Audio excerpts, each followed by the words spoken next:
kesempatan yang diberikan kepada kelompok kami untuk memberikan pertanyaan mengenai video yang telah kami tonton. Saya akan bertanya kepada presenter yang pertama, mengapa kalian memilih metode tembak untuk menyelesaikan masalah nilai batas? Baik, di sini saya sebagai presenter satu, saya akan menjawab pertanyaan dari penyangga satu. Dengan bunyi pertanyaan, alasan mengapa kami memilih metode tembak atau metode syuting untuk menyelesaikan masalah nilai batas. Nah, sebelumnya sudah diketahui para soal bahwa kami hanya bisa menyelesaikan persamaan diferensial dengan kondisi di satu titik. Tetapi masalah kami punya kondisi di dua titik. Nah, itu yang disebut dengan masalah nilai batas. Oleh karena itu, alasan kami memilih metode syuting atau metode tembak adalah karena metode ini dapat mengubah masalah nilai batas menjadi masalah nilai awal. Dan juga metode ini cocok untuk persamaan non-linear seperti pada kasus kami. Baik, saya akan memberikan pertanyaan yang kedua. Dalam penggunaan metode Runge-Kutta kode 4, mengapa langkah H sama dengan 0,5 dan bagaimana dampaknya terhadap akurasi solusi? Baik, di sini saya selaku presenter kedua ingin menanggapi pertanyaan dari penyangga kedua, di mana dalam penggunaan metode Runge-Kutta kode 4, mengapa langkah H sama dengan 0,5 yang kami ambil dan bagaimana dampak terhadap akurasi solusinya.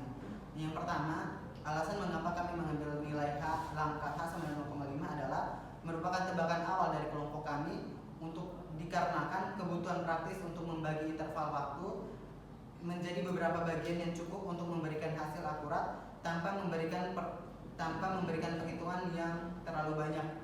Yang kedua, bagaimana dampak terhadap akurasi solusinya. Yang pertama, jika nilai H yang diambil adalah semakin kecil, maka semakin tinggi akurasi fungsi nominal karena pendekatan lokal tiap langkah akan mendekati solusi eksak. Yang kedua, sebaliknya, jika H yang diambil ada terlalu besar, maka solusi bisa jadi kurang akurat karena metode Runge-Kutta mengasumsikan fungsi cukup halus dalam tiap intervalnya. Kesimpulannya, karena kenapa kami mengambil pemilihan nilai langkah H 0,5 adalah kompromi antara efisiensi kompetensi dan akurasi dalam perhitungan. Jika hasil pada T sama dengan 1 belum cukup dari kondisi batas Y1 sama dengan 1, maka langkah ini bisa disesuaikan untuk mendapat hasil yang lebih akurat. Sekian. Baik, saya akan bertanya kepada presenter ketiga. Pada proses iterasi Runge-Kutta, ada banyak angka desimal yang dihitung. Apakah kalian mempertimbangkan kesalahan pembulatan? Kemudian, seberapa besar dampaknya terhadap hasil akhir? Baik, saya akan menjawab pertanyaan dari penyangga 3. Pada proses iterasi Runge-Kutta ada banyak angka desimal yang dihitung.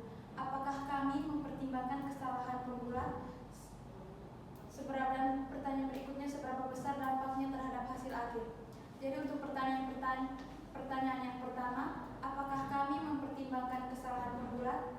Ya, kami mempertimbangkan kesalahan pembulatan, terutama karena dalam metode numerik seperti Runge-Kutta, kesalahan pembulatan bisa mempengaruhi hasil akhir.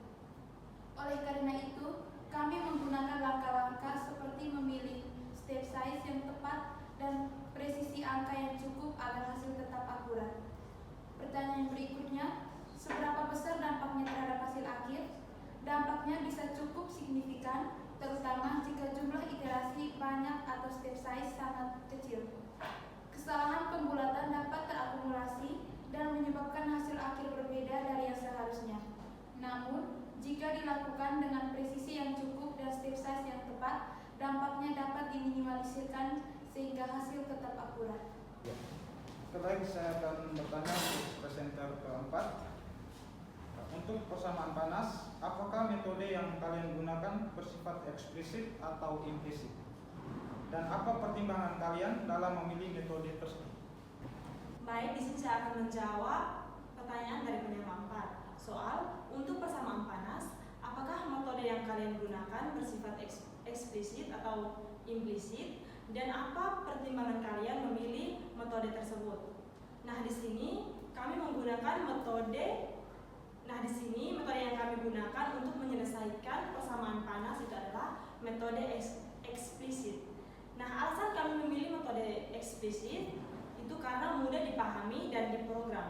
Nah, untuk konteks tugas ini, metode ini sudah cukup akurat selama kita memilih nilai langkah yang memenuhi kondisi stabilitas. Nah, selain itu, metode ini memungkinkan kami langsung bagaimana solusi berubah seiring waktu. Jadi, sangat cocok untuk pembelajaran. Namun, kami juga menyadari ada kekurangan pada metode eksplisit, yaitu kestabilan numerik.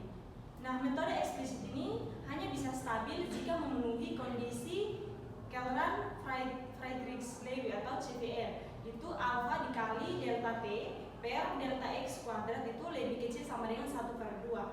Nah, kami memilih delta T dan delta X agar tetap dalam batas yang stabil. Terima kasih. Baik, saya akan bertanya kepada presenter kelima. Bagaimana kalian memverifikasi atau memvalidasi bahwa solusi numerik yang kalian dapatkan benar atau cukup akurat? Oke, jadi baik, di sini saya akan menjawab pertanyaan dari penyangga 5 dengan inti pertanyaannya itu bagaimana cara kami memverifikasi dan memvalidasi bahwa solusi numerik dari kasus kedua itu cukup akurat atau tidak. Saya akan menjawab untuk memverifikasi bahwa solusi numerik pada kasus kedua ini cukup akurat atau tidak. Di sini ada beberapa pendekatan yang kami lakukan, di mana yang pertama itu kita bisa membandingkan secara langsung hasil dengan solusi eksat atau analitiknya dengan dari persamaan panas satu dimensi dengan kondisi awal dengan nilai batas yang sama.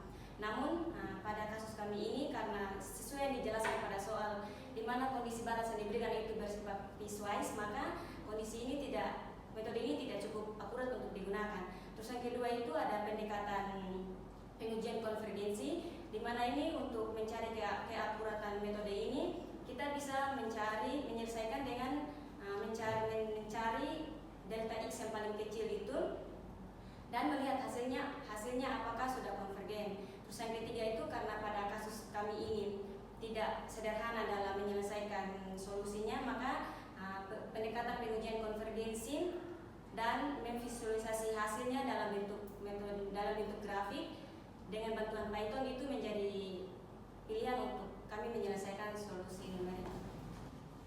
Baik, saya akan bertanya untuk presenter terakhir. Apa tantangan terbesar yang kalian hadapi saat mengimplementasikan metode numerik ini, baik dalam perhitungan manual maupun dalam pemrograman Python?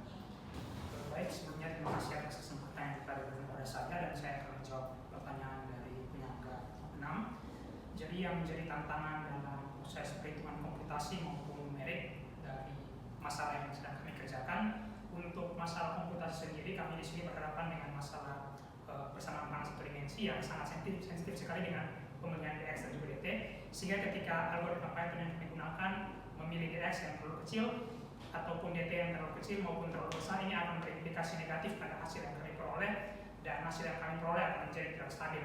Kemudian pada perhitungan numerik yang kami lakukan di sini seperti yang sudah dijelaskan oleh teman-teman saya sebelumnya, kami menggunakan metode tembak atau shooting method. Dan yang menjadi tantangan utama kami dengan menggunakan metode ini adalah pemilihan nilai awal yang kalau kami memilih nilai awalnya terlalu jauh daripada nilai aslinya, ini akan memberikan kami hasil yang cukup sulit karena kami harus melakukan iterasi secara berulang, bahkan kami bisa tidak memperoleh hasilnya sama sekali kalau misalkan kami memilih nilai awal yang sangat jauh daripada nilai aslinya.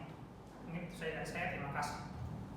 Baik, terima kasih dari kelompok keempat yang sudah memberikan pertanyaan kepada kami. Kelompok 2, sekian dan terima kasih.